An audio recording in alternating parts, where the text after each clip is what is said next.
Hey y'all. Hello, hello. Welcome back to Dispelling the Myths with Ish. On today's episode of Dispelling the Myths, Exhibit A. Girl.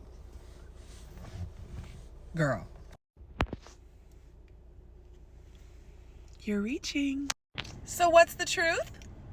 According to the Center for American Progress.org, the Center for Law and Social Policy.org, the National Bureau for Economic Research, the Hoover Institution.org, the WhiteHouse.gov, National Park Service.gov, and a plethora of other sources I'm going to leave in this video. Black American labor has been foundational to the growth of America and our economy.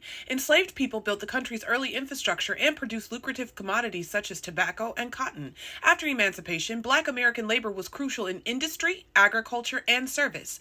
Yet the Federal Bureau of Labor Statistics, which was established in 1884, only started gathering consistent data on Black American workers in 1972. For nearly a century, Black American workers did not appear even as data points, let alone in meaningful policies or labor legislation. The history of Black American people's contributions to the catalog of inventions that marked the Industrial Revolution has been largely muted. This period is considered to be one of the most innovative eras in world history, seeing the birth of major advances in agriculture, transportation, communications, manufacturing, and electricity that fueled rapid economic growth. In the North, Black people's share of patents equaled their share of population. Black people accounted for 1.6% of the North's population and 1.6% of patents across the decades studied. With 50,000 total patents, Black American people accounted for more inventions during this period than immigrants from every country except for England and Germany. In our database, 87% of the inventions were traced to people born in the United States, and 2.7% of the U.S. total were invented by Black Americans, which is a larger share than nearly every immigrant group. Tell me again how you're doing better, Karen? Candace.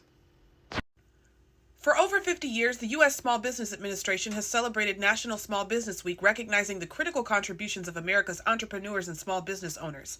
Black businesses are the backbone of the economy, producing $141.1 billion in annual receipts, 1.3 million employees, and about $42.2 billion in annual payroll. About 27.5%, or 38,819 of these businesses, were in the healthcare and social assistance sector.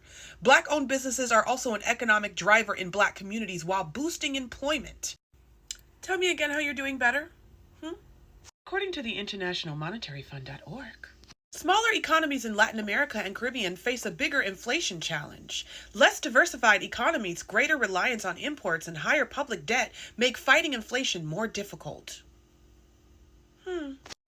Don't come here and brag about what you're doing in this country when you haven't even done anything in your own country. And don't get me started about the fact that America is a first world country that was built by my ancestors, on the blood and backs of my ancestors, and is sustained to this very day because of the descendants of those people. But St. Thomas is not. In fact, it doesn't even make the list of the top 5 countries in the Caribbean that are the most developed. It seems weird to leave your countries desolate and come to someone else's country and then tell them that you've done more than them. Narcissism? Lies? Sensationalism? How about just respect the fact that Black Americans have allowed and fought for you to come here and assimilate into our communities, go to the HBCUs and the Ivy League schools that we built, and utilize amenities that you yourself in your own countries do not have. So say thank you. Thank you, local Black American. Tell the truth. Shame the devil. And study history correctly. Won't you stay? Won't you stay? Won't you stay? Won't you stay? Won't you stay? Won't you stay?